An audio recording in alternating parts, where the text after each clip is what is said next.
Orderly! Today we celebrate the birthday of a legend forever. Rest in peace, Eddie Guerrero. And it's once again another pleasant Friday evening as we prepare for a WWE draft and so much more. It's been a good steady week of work too. Hello everybody who's watching live or on demand later, or who's been following this forum or tuning in for the first time. My name is Noah Foster and I'm just a simple man. And welcome once again to another simple chat. A simple under 15-minute forum where I just interact with you and the people I interact with on Twitter, answering your questions and talking wrestling or anything else in your mind too. With that being said, I want to of course give a shout out to my moderators, either in demand or live, wherever they might be. Shout out to of course Meg Chiba and B Greatman, the Brando Gaming Championship. Please follow them both on Twitter. With that being said, y'all got several questions. I got 7 minutes. Let's go ahead and have a simple chat, shall we? Alexa, set a timer for 7 minutes. 7 minutes, starting now. Looks like this week's questions once again come from at B Greatman and at Lex Valenzona MLL. He has a long Twitter handle, but it's all good. Let's go ahead and get started. If you all have any questions or comments, please feel free to add them in the chat. And for those that don't know this forum, it's live every week, Friday night, 7 p.m. Eastern Standard Time. I hope you all to join in the fun. So, B Greatman first asked, what is your favorite wait, oops, that's old one. What do you think of Ember Moon's new look? I like it. Again, NXT is not about the flashy golden model from Beverly Hills 90210 nonsense. They're renegades, they're rebels, they're full of attitude. She looks like something out of Mad Max, if I'm honest with you. It would not surprise me if they apply that to one of her entrances, maybe in her next first big takeover match return too. I love it. And the music's pretty rad as well. If it was by Dev Rebel, kudos to him. This is a pretty darn good track. I bet you it's by somebody else. Maybe Hellstone.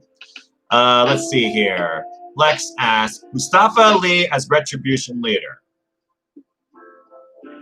Well, I guess the subtle hints were there, and the whole hacker angle got dropped. They had nothing for him. I'm not sure where this goes, and I can criticize Retribution all night. But I just see Mustafa Ali basically being the Wade Barrett of this new Nexus 10 years later being buried at Survivor Series. If not already tonight in the draft, they get split. That's all I have to say about that. B Greatman asked, what's your favorite Eddie Guerrero match? Today is his birthday, October 9th, 1967. Rest in peace, man.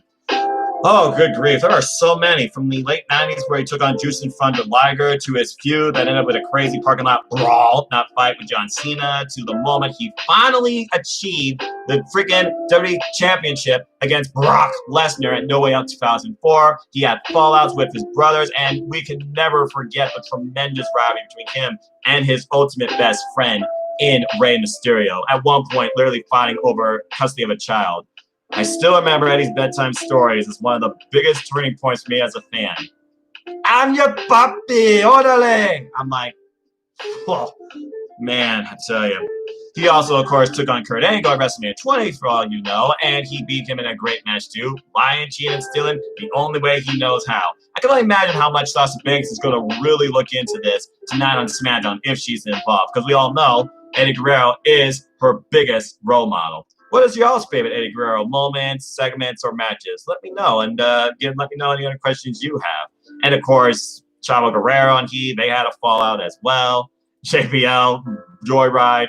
Oh, my gosh. So many great, great moments. And, of course, in WCW, where he took on, like, Dean Malenko and DDP based on the short history of WWE and WCW that I learned. So, yeah. All right. And, of course, name redacted, unfortunately. Man.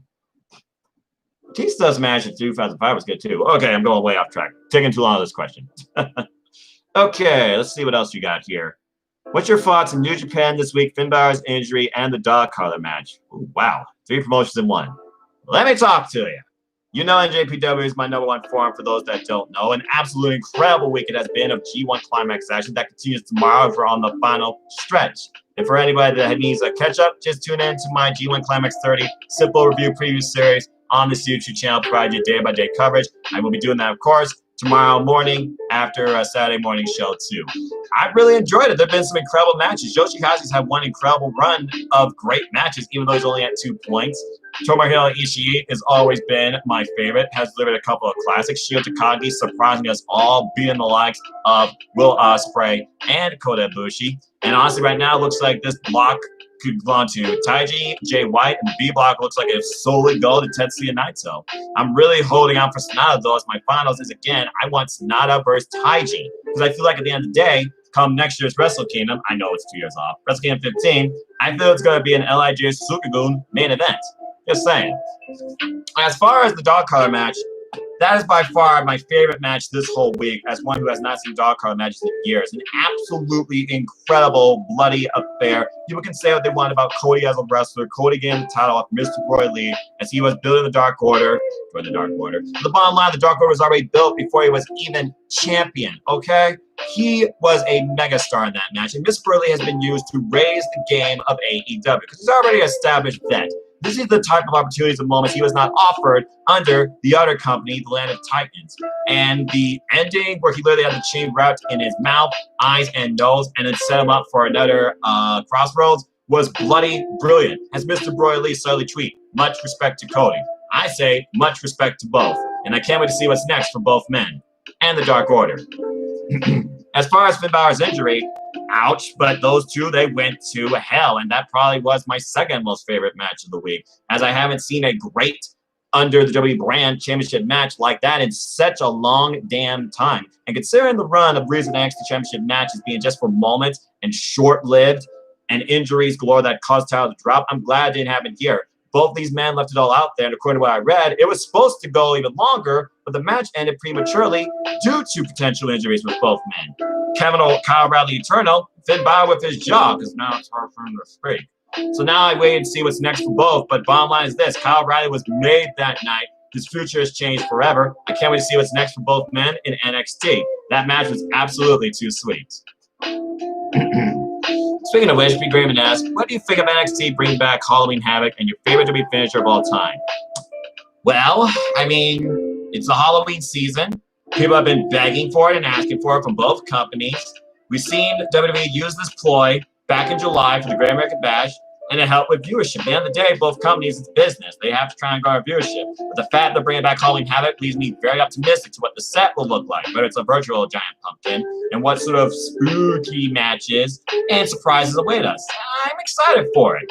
Now, we'll have to see what AEW brings along with their holiday special, because last year it was just solely brought to you by Rick and Morty, which is kind of funny, but eh. And I think it's going to be interesting. And Shotzi Blackheart, well, she's everything Halloween represents. Weird, a renegade, wild, and she encompasses horror.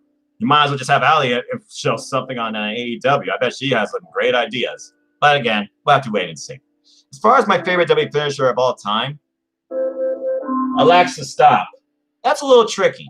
Because when I think about finishers, you think about what's you got. You got power bombs, you got DDTs, you got super kicks, you got submission holds.